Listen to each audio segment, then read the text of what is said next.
Hello guys, welcome to Shweta classes YouTube channel and this is Shweta Tomar. चलिए start करते हैं। आज हम लोग एक नया चैप्टर स्टार्ट कर रहे हैं क्लास 7 का, weather, climate and adaptation of animals to climate. यानी क्या वेदर है, किसको क्लाइमेट कहते हैं, कैसे जो एनिमल्स होते हैं वो अडेप्ट करते हैं अपने आप को उस क्लाइमेट के अकॉर्डिंग। ठीक है, चलिए इस चैप्टर को हमने 3 पार्ट में डिवाइड किया है। तो छोटे छोटे पार्ट में डिवाइड करने का केवल यही हमारा मुद्दा है कि आप लोगों को चैप्टर समझ में आना चाहिए ना। क्लैरिफिकेशन जो आप लोगों को दिया जा रहा है, जो आप लोगों को पूरे के पूरे चैप्टर की समरी बताई जा रही है, वो क्लियर होनी चाहिए और आप लोगों को समझ में आनी चाहिए। ठीक है, तो सेशन देखने के बाद मुझे कमेंट करके जरूर बताएंगे कि सेशन कैसा लगा आपको। ठीक है, चलिए स्टार्ट करें। Weather weather profound effect on our lives. Many of our daily activities are planned based on the weather predicted for that day. यानी जो वेदर है वो हमारी डेली लाइफ पर बहुत इफेक्ट डालता है। कैसा वेदर है आज का, कैसा वेदर है कल का। हम क्या सोचते हैं कि आज बहुत बारिश हो रही है तो आज हम नहीं जाएंगे, आज बहुत गर्मी है तो हमें एसी चलाना पड़ेगा, आज कुछ ठंडा मौसम हो गया है तो हम लोग पंखे से काम चला सकते हैं। ऐसा होता है ना। इसी को हम कहते हैं वेदर, जो डे टू डे चेंज होता रहता है और उसके अकॉर्डिंग हमारी एक्टिविटीज भी चेंज होती रहती हैं। बहुत ज्यादा ठंड अगर किसी दिन हो जाती है तो हम सुबह सो के उठने में आलस फील करते हैं ना। हमको लगता है कि चलो थोड़ी देर और सो लेते हैं, थोड़ी देर और सो लेते हैं, है कि नहीं। तो यही सब वेदर है। Many of our daily activities are plan based on weather predicted for that day.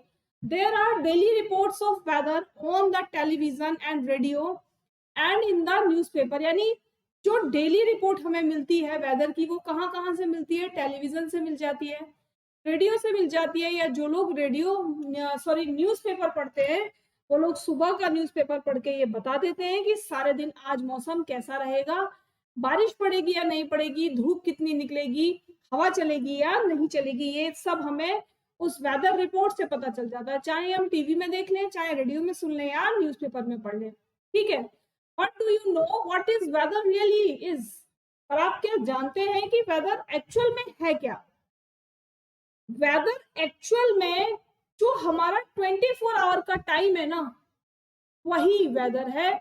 उस टाइम ड्यूरेशन के बीच में आपके आसपास का एटमॉस्फेयर कैसा रहने वाला है, आपका टेम्परेचर कैसा रहने वाला है आपके एटमॉस्फेयर का, उसी को हम वेदर कहते हैं। यानी एक शॉर्ट ड्यूरिंग टाइम पीरियड, है ना, एक शॉर्ट टाइम पीरियड के लिए जो मौसम आपके सामने है वही वेदर है।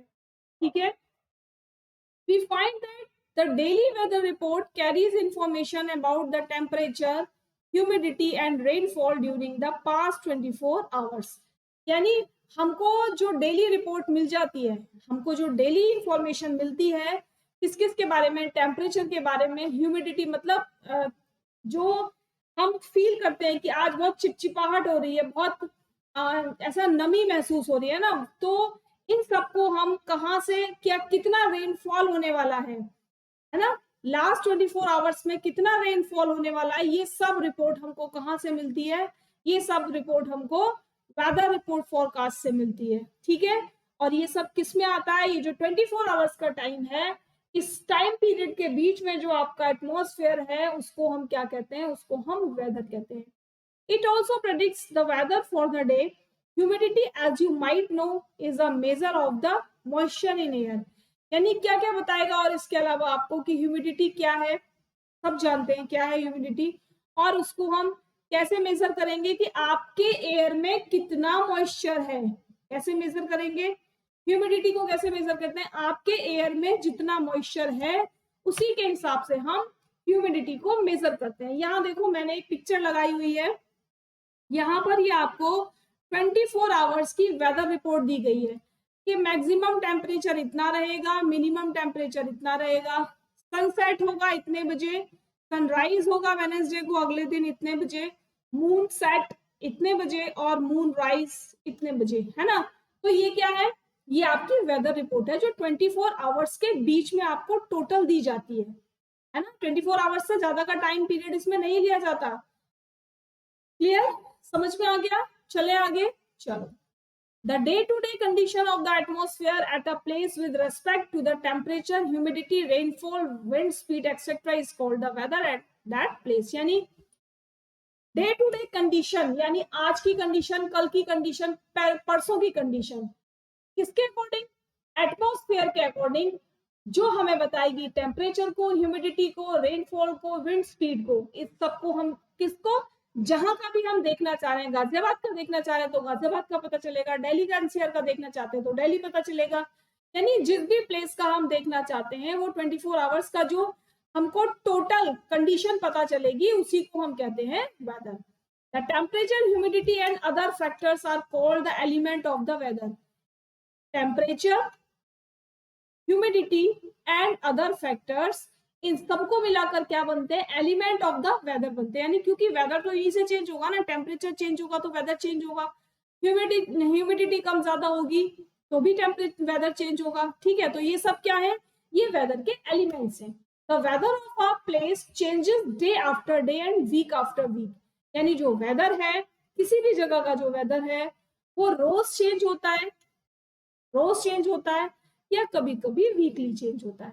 ठीक है, next, the weather is such a complex phenomenon that it can vary over very short period of time. यानी वेदर को हम क्या कह सकते हैं? एक ऐसा फेनोमेनन जो बहुत शॉर्ट टाइम पीरियड के लिए या बहुत शॉर्ट टर्म पीरियड में चेंज हो जाता है, उसी को हम वेदर कहते हैं। कॉम्प्लेक्स फेनोमेनन जो वेरी शॉर्ट पीरियड टाइम में चेंज हो जाता है उसको हम वेदर कहते हैं। ठीक है, it can happen sometimes that it is Sunny in the morning but suddenly clouds appear from nowhere and it start raining heavily.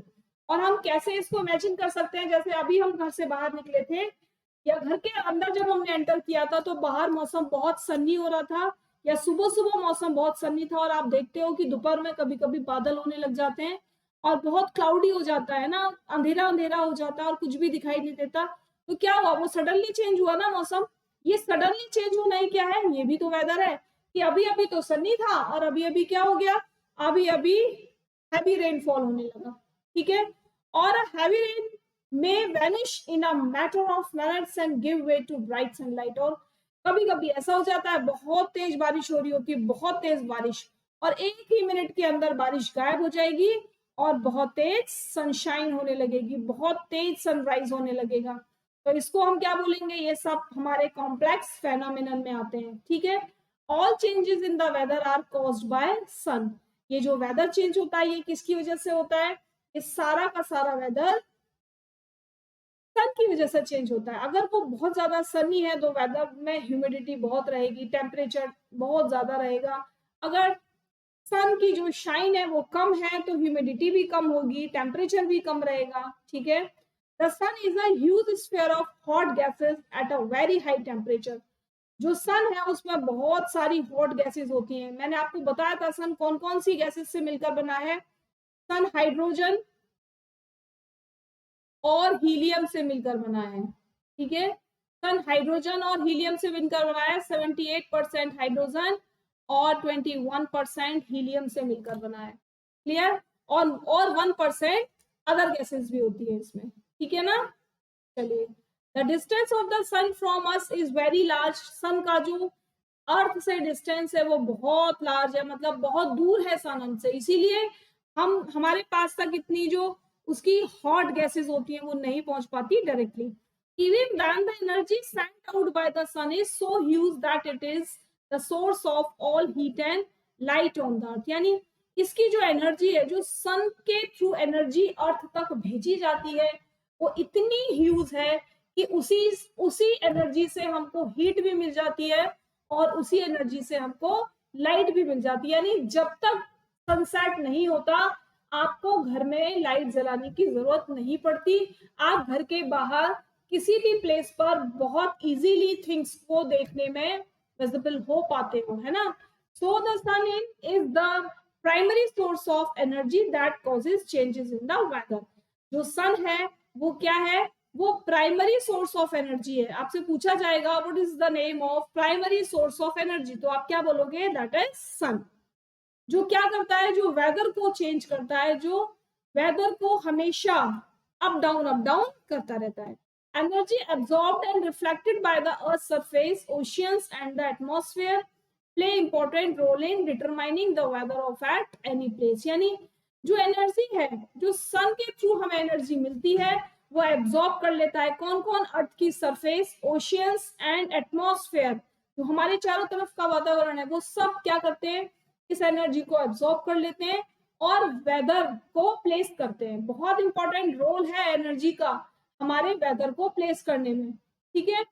If you live near the sea, you would have realized that the weather at your place is different from that of a place in a desert or near a mountain. यानी अगर आप सी के पास रहते हैं, अगर आप समुद्र के आसपास कहीं रहते हैं, तो आपने ये रियलाइज किया होगा कि आपके जो चारों तरफ का वेदर है ना, वो डिफरेंट होगा। कहाँ से? उन लोगों की उस प्लेस से जो जो लोग डेजर्ट में रहते हैं या जो लोग माउंटेन्स के नियर रहते हैं, वहां से आपका जो वेदर है, जो सी साइड का वेदर है, वो डिफरेंट होगा, ठीक है। जो लोग डेजर्ट में होंगे वो गर्मी होगी, वहां बहुत हॉट टेम्परेचर होगा।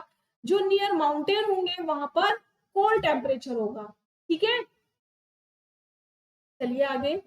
अब आता है आपका क्लाइमेट। अभी हमने वेदर पढ़ा था।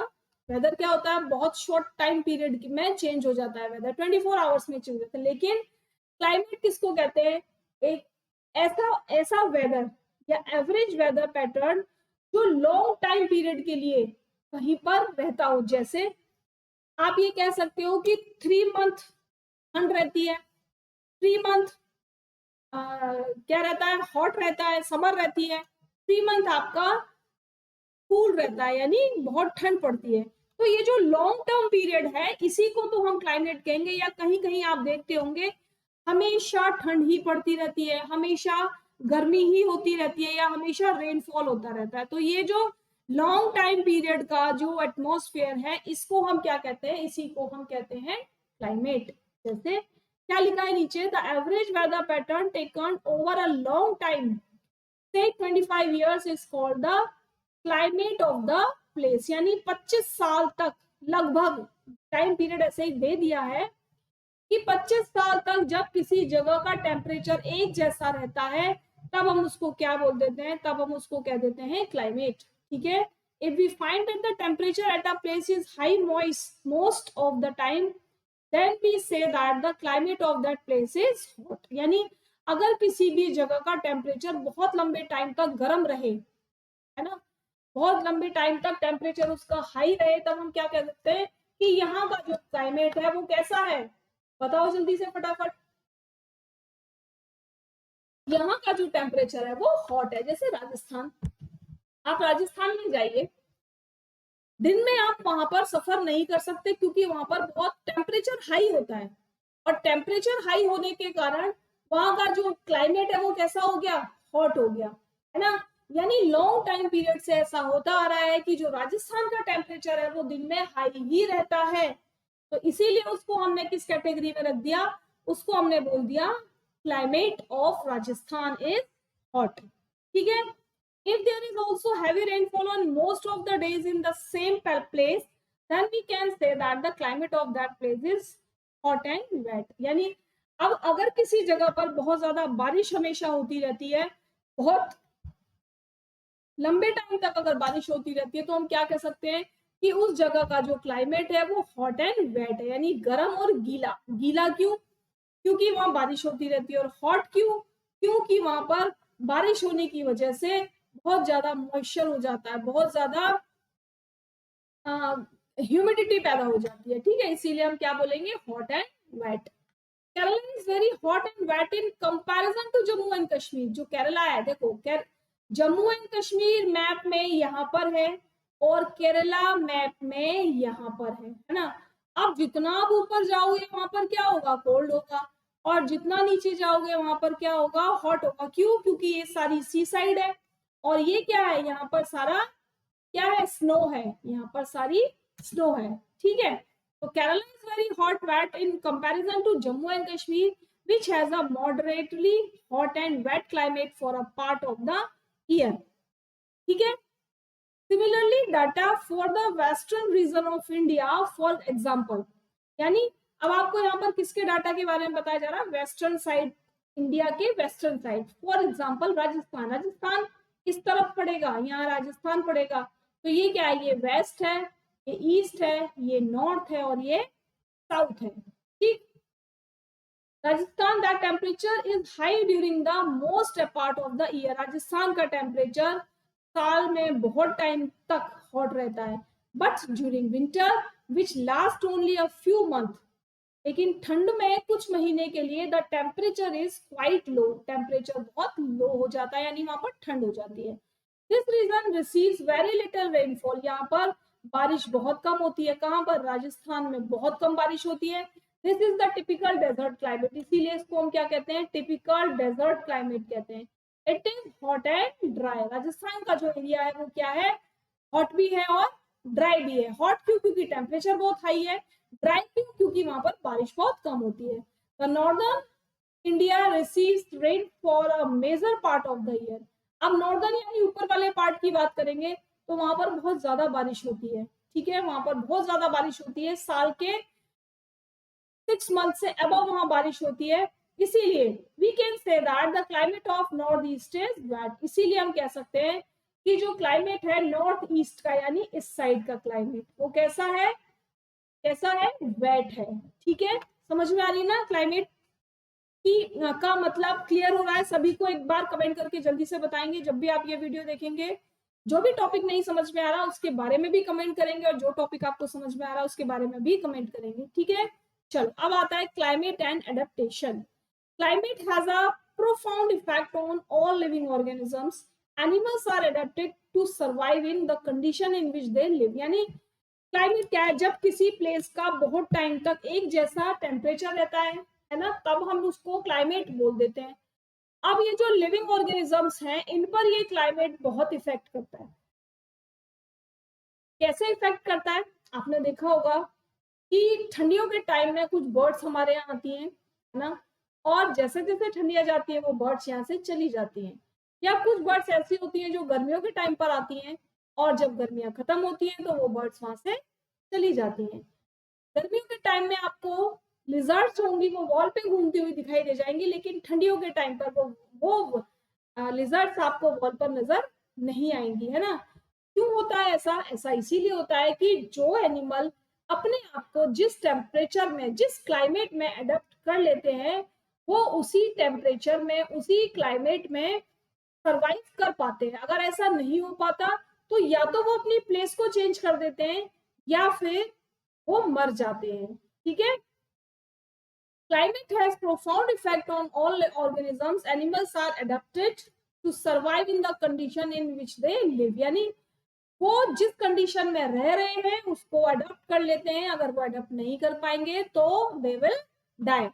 Animals living in very cold and hot climate must possess special feature to protect themselves against the extreme cold or heat. यानी ऐसे एनिमल्स जो या तो बहुत ठंडी जगह पर रहते हैं या बहुत गर्म जगह पर रहते हैं, उनके पास कुछ स्पेशल फीचर्स होते हैं जिसको वो हॉट हॉट और कोल्ड कंडीशन के अगेंस्ट यूज करते हैं, या उस कंडीशन से अपने आप को प्रोटेक्ट करते हैं। जैसे गर्मी में रहने वाले एनिमल्स क्या करेंगे? वो जमीन में गड्ढा खोद कर वहीं रहेंगे, जमीन से बाहर नहीं निकलेंगे जब तक कि टेम्परेचर लो नहीं हो जाता। और ठंड में रहने वाले जो एनिमल्स होते हैं उनकी जो फर होती है वो बहुत हेयरी होती है, और उनकी जो स्किन होती है वो बहुत फैटी होती है, जिसकी वजह से उनको ठंड नहीं लगती। ठीक है, features and habits that help animals to adapt to their surroundings are a result of the process of evolution. यानी ये जो फीचर्स हैं एनिमल्स के, जो हैबिट है किसी भी सराउंडिंग में रहने के लिए अपने आप को अडेप्ट कर लेना, इसी को आप क्या करते हैं? इसी को हम कहते हैं, या इसी के थ्रू जो प्रोसेस होती है उसको हम कहते हैं प्रोसेस ऑफ इवोल्यूशन। क्यों? जिसको जहाँ रहना है वो वहां रहने के लिए लड़ेगा, जरूर लड़ेगा। अगर लड़कर सफल हो गया या उसने वहां के टेम्परेचर को, वहां के क्लाइमेट को अडेप्ट कर लिया तो वो सरवाइव कर जाएगा, अदरवाइज वो मर जाएगा। ठीक है, तो समझ में आया क्या है क्लाइमेट एंड क्या है एडेप्टेशन। अब यहाँ देखो, ये आपकी अर्थ है। As the name suggest the polar regions are situated near the poles, that is north pole and south pole. इसको हम बोलेंगे नॉर्थ पोल और इसको हम बोलेंगे साउथ पोल। ठीक है, अब एक छोटी सी चीज मैं आपको बताने वाली हूँ जिसको आपको ध्यान से रखना। ना। सबसे पहले तो ये जो आपकी लाइन आपको दिख रही है ना, ये एक लाइन ऐसे बीच में से जा रही है, एक लाइन ऐसे बीच में से जा रही है, ठीक है। इस लाइन को हम बोलते हैं इक्वेटर, और ये कितने डिग्री पर होती है अर्थ पर? 0 डिग्री पर, ठीक है। कितने डिग्री पर होती है? 0 डिग्री पर, ठीक है। अब ये वाली जो लाइन है, जो रेड कलर की लाइन मैंने बनाई है, इसको बोलते हैं प्राइम मेरिडियन, ठीक है। इसको क्या बोलते हैं? इसको हम बोलते हैं प्राइम मेरिडियन। ये जो इक्वेटर है, ये आपकी अर्थ को नॉर्थ और साउथ पोल में डिवाइड करती है, और जो और जो प्राइम मेरिडियन है वो ईस्ट और वेस्ट पार्ट में, ईस्ट और वेस्ट पार्ट में इसको डिवाइड करती है, ठीक है। 2 बातें पता चल गई। अब यहां से यहां तक का जो डिस्टेंस है, यानी ऊपर वाली जो लाइन है, इसको बोलेंगे ट्रॉपिक ऑफ कैंसर, और ये कितने डिग्री पर होती है? ये 23.5 डिग्री नॉर्थ। और यहीं से यहाँ का जो डिस्टेंस है, यानी Tropic of Capricorn 23.5 degree south, ठीक है। समझ में आ गया? चलिए अब यहां से आगे चलते हैं। यहां से यहां तक जब चलते हैं ये, तो आपकी ये लाइन है आर्कटिक पोलर सर्कल। क्या है? Arctic polar circle. ये कितनी डिग्री पर है? 66.5 डिग्री नॉर्थ। और यहां से यहां का जो रीजन है, ये वाली जो लाइन है, ये वाली जो लाइन है, ये है आपका 66.5 डिग्री साउथ। यानी इक्वेटर 0 डिग्री पर है, Tropic of Cancer 23.5 degree north पर है, Tropic of Capricorn 23.5 degree south पर है, Arctic polar circle 66.5 degree north पर है, और Antarctic polar circle 66.5 degree south पर है, ठीक है। इनको, इन लाइनों को हम कहते हैं हॉरिजॉन्टल लाइंस। क्या कहते हैं? हॉरिजॉन्टल लाइंस, ठीक है। और ये कितनी होती है? ये क्वांटिटी में होती है 180, ठीक है। कितनी होती है ये? 180। और ये वाली जो लाइंस है, ये इनको हम कहते हैं वर्टिकल लाइंस, ठीक है। क्या कहते हैं इनको? Vertical lines. ये कितनी होती है? ये काउंटिंग में होती है 360। कितनी होती है ये? 360। ये जो आपकी वर्टिकल लाइंस हैं, ये पोल्स पर इनके बीच का डिस्टेंस सबसे कम होता है,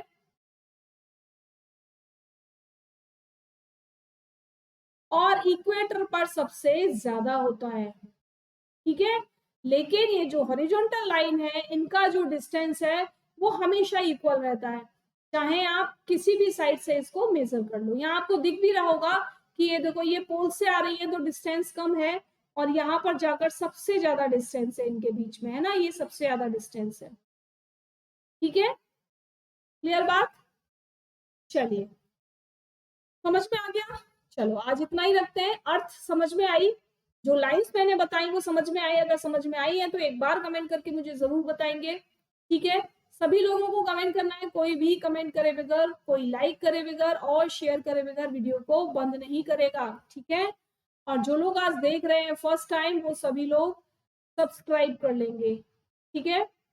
सब सभी लोग सब्सक्राइब कर लेंगे। मैंने क्लास 5, क्लास 6 और क्लास 7, क्लास 8 चारों की मैथ्स की क्लास पूरी की पूरी प्लेलिस्ट में आपको दी हुई है, जो आपको एनसीईआरटी बेस्ड मिलेगी। यानी जो आपके स्कूल में बुक चलती है एनसीईआरटी, उसी पर बेस्ड मैंने चारों की चारों क्लासेस बनाई हैं, जिसमें से क्लास 5 कंसेप्ट बेस्ड है। यदि आपका कंसेप्ट कहीं क्लियर नहीं है तो आप अपने कंसेप्ट को क्लियर कर सकते हैं, ठीक है। आप किसी भी क्लास में हैं, आपके कंसेप्ट बहुत अच्छे से क्लियर हो जाएंगे, है ना। चलिए फिर कल मिलते हैं एक नए टॉपिक के साथ। तब तक के लिए थैंक्स फॉर वॉचिंग। कमेंट करते रहना, लाइक करते रहना, शेयर करते रहना। Bye bye.